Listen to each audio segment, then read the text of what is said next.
Empty stories. बहुत समय पहले की बात है। कृष्णपुर नाम का एक छोटा सा गांव था। गांव छोटा था, मगर इस गांव में रहने वाले लोगों का दिल बहुत बड़ा था।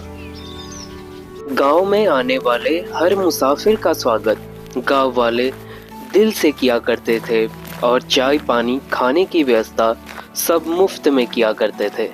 दोपहर का समय था। सपना दिन का खाना बना रही थी और सपना की सास चावल बीन रही होती है।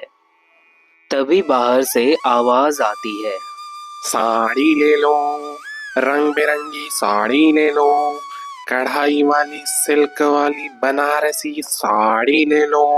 सपना की सास सपना को लेकर बाहर आती है। अरे इतनी तपती धूप में बेचारा साड़ियाँ बेच रहा है। क्या करें माँ जी, घर में 3 छोटे छोटे बच्चे हैं, उनके खातिर ये सब करना पड़ता है। ऐ सपना, जा बेचारे को खाना खिला दे, मुझे तो बड़ी दया आ रही है इस पर। सपना और सपना की सास मिलकर फेरी वाले को भरपेट भोजन कराते हैं और उससे कुछ रंग बिरंगी साड़ियाँ भी खरीदते हैं। माँ जी, यह साड़ियाँ वाकई में बहुत सुंदर है। तभी फेरी वाले की नजर सपना के सोने के हार पर जाती है। बहन, ये हार सोने का है? तुमने घर में सोने का हार क्यों पहन रखा है? भैया, यह हार हमारा खानदानी हार है जो शादी के समय मुझे माँ जी ने दिया था और मैंने इसे कभी अपने गले से नहीं उतारा है। राम राम राम बहन, कैसा जमाना आ गया है, कभी किसी ने चुरा लिया तो? इतना कहकर फेरी वाला वहां से चला जाता है। रात भर सपना को बस एक ही आवाज सुनाई देती है, राम राम राम बहन, कैसा जमाना आ गया है, कभी किसी ने चुरा लिया तो? अगले दिन सपना अपने पति को फोन करती है। अजी, आप शहर से वापस कब लौट रहे हैं? हाँ सपना, जिस काम से मैं बाहर गया था वो पूरा हो गया है। अब मैं परसों वापस घर आऊंगा। इस बार आप मेरे लिए एक बड़ा सा संदूक लाना, मुझे संदूक की जरूरत है। ठीक है भाग्यवान, इस बार संदूक ही ले आऊंगा। सपना का पति जब शहर से वापस घर आता है तो अपने साथ एक बड़ा सा संदूक लाता है। रात को जब सारे घर वाले सो जाते हैं तो सपना सोने के हार को संदूक में रख देती है और बाहर से ताला लगा देती है। बहू, खाना ला दे, बहुत भूख लग रही है। जी माँ जी, अभी लगाती हूँ। साड़ी ले लो, रंग बिरंगी साड़ी ले लो, कढ़ाई वाली सिल्क वाली बनारसी साड़ी ले लो। अरे माँ जी, यह तो वही फेरी वाला है ना जो उस दिन हमें सुंदर सुंदर साड़ियाँ देकर गया था। चलो देखते हैं ना इस बार कैसी साड़ियाँ लेकर आया है। चल ठीक है, देख लेते हैं।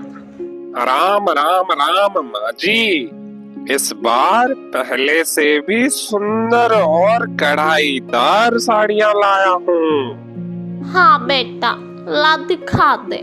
मेरी बहू सपना को साड़ियों का बहुत शौक है। लेकिन माँ जी, इस बार सिर्फ साड़ियाँ ही नहीं, आपके लिए स्वादिष्ट मिठाइयाँ भी लाया हूँ। मिठाइयाँ?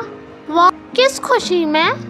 अरे माँ जी, उस दिन आपने मुझ जैसे भूखे को खाना खिलाया था, तो मैंने सोचा खाली हाथ जाने से बढ़िया स्वादिष्ट मिठाइयाँ लेकर जाता हूँ। सपना और सपना की सास भावनाओं में बहकर वो मिठाई खा लेती है।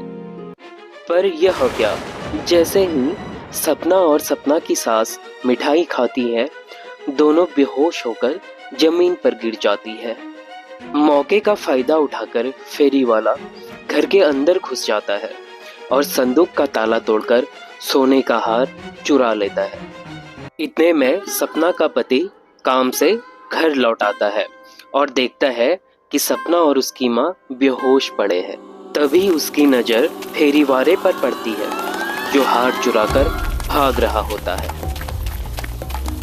सपना का पति भी चोर के पीछे पीछे भागता है।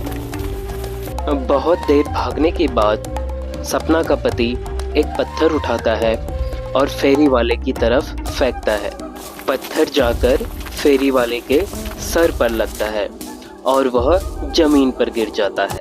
सपना का पति और सारे गांव वाले मिलकर फेरी वाले की जमकर पिटाई करते हैं। धूर्त फेरी वाले ने फिर कभी कृष्णपुर की तरफ मुड़कर भी नहीं देखा। दोस्तों, इस कहानी से हमें यह सीख मिलती है कि हमें कभी भी किसी अनजान व्यक्ति पर आंख बंद करके भरोसा नहीं करना चाहिए। अगर आपको यह कहानी पसंद आई तो प्लीज़ लाइक, कमेंट और शेयर करें। और अगर आप इस चैनल पर नए हैं तो प्लीज़ हमारे चैनल को सब्सक्राइब करें